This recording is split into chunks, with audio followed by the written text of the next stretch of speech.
Nuestra situación presente suele ser una consecuencia o reproducción de nuestro pasado. Para entender qué nos espera en nuestro futuro, es conveniente voltear la mirada atrás, para saber cómo enfrentar nuestro presente y así el destino nos depare algo mejor.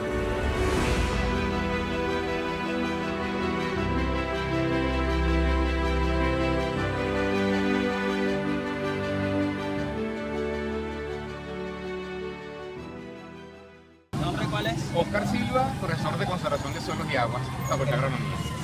Profesor, para las personas que nos están viendo, pues queremos preguntarle qué significado tiene este monumento que tenemos atrás. Primero un poco de historia. El monumento surge en consecuencia y en conmemoración, y en protesta obviamente, como simbolismo ante la muerte de estudiantes universitarios, concretamente por la muerte del bachiller Richard López, que murió en una manifestación víctima de la represión policial y sobre todo, lo que es muy llamativo, víctima de armas ilegales por parte de la policía.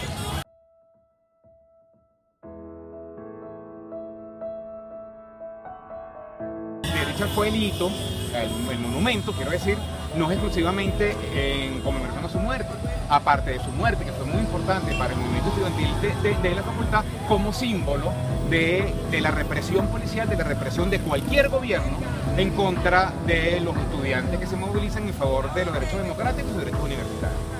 Es bien importante considerar el momento histórico, no fue este gobierno, fue el gobierno anterior, fue durante la gestión, los gobiernos anteriores. ¿Okay?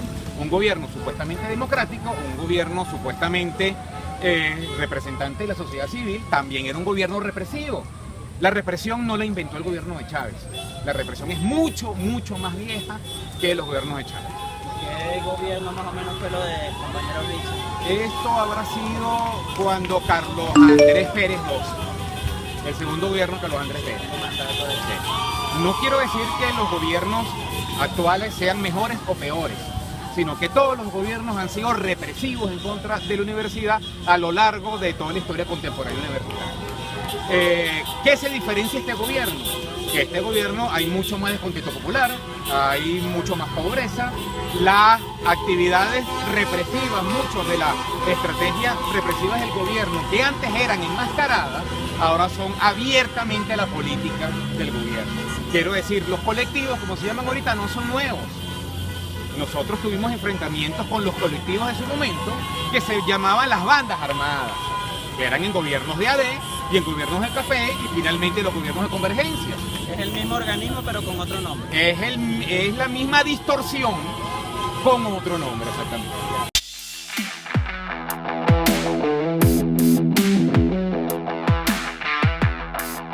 O sea, hay que aclarar, este gobierno no es nada democrático.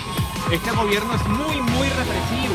Este gobierno tiene en su haber grandes cantidades de muertes, pero los gobiernos anteriores también. Hay que tomar en cuenta que la represión en contra de los movimientos universitarios, en contra de los movimientos populares y obreros, no comienza con este gobierno. Eso es históricamente, todos los gobiernos han sido enemigos de las movilizaciones de calle.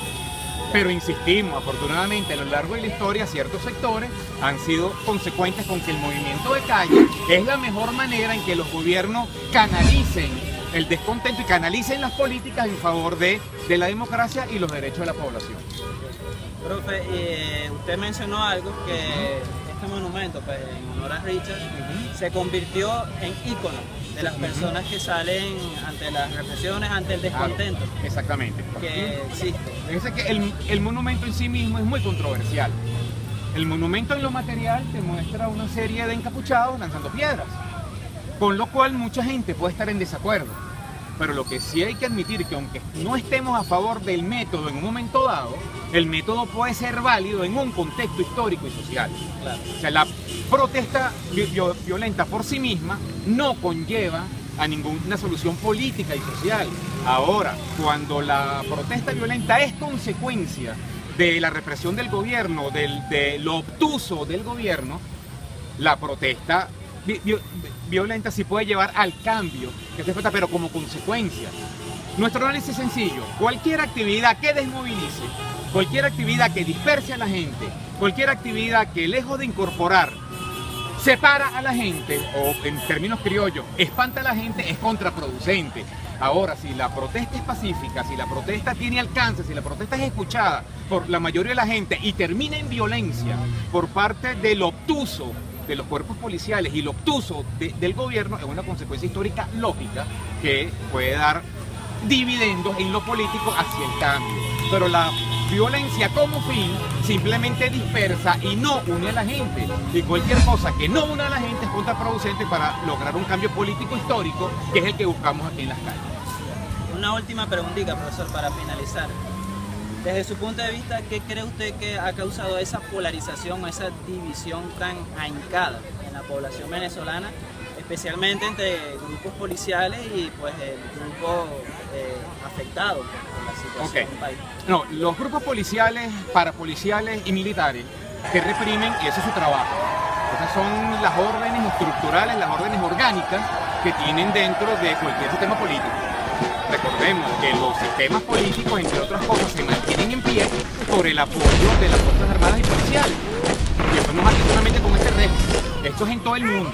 Todo gobierno, para ponerlo en palabras sencillas, todo gobierno en el mundo se mantiene, entre otras cosas, con el aparataje policial y militar que mantiene las cosas dentro de cierto orden. Cuando las cosas no se mantienen dentro de cierto orden, a la luz y los ojos del gobierno, aquí ocurre la represión del gobierno. O sea que los cuerpos policiales refuerzan o fortalecen la posición política, valga la redundancia, de un partido político. De un gobierno en particular. No podemos hablar de partido político porque aún dentro de los que alguna vez fueron afectos al gobierno, hay divisiones entre ellos. Es muy heterogéneo. Entonces es preferible que hablemos del gobierno y sus afectos. Y cuando digo los afectos del gobierno, son los que comparten la política del gobierno hasta la represiva. Porque también hay que admitir que hay afectos a la política del gobierno, pero que están totalmente en contra de la política represiva, pero no hacen nada. Que son parte de toda la inamovilidad que ha llevado a esta polarización. Pero igualmente siguen siendo cómplices. Sí, igualmente siguen siendo cómplices y lo decimos claramente. Lo que llamamos los tontos útiles, si te gusta más ese término. ¿Okay? Bueno, muchas gracias, profesor. Chévere, la Soy el profesor Oscar Silva, profesor de conservación de suelo. Y bueno, para los que no tenían claro el significado de este monumento, ya tienen una visión más clara. Este se encuentra en la ciudad de Maracay, aquí en la sede de la Universidad Central de Venezuela. Cuando vengan acá a esta ciudad, hermosísima ciudad, pueden visualizar.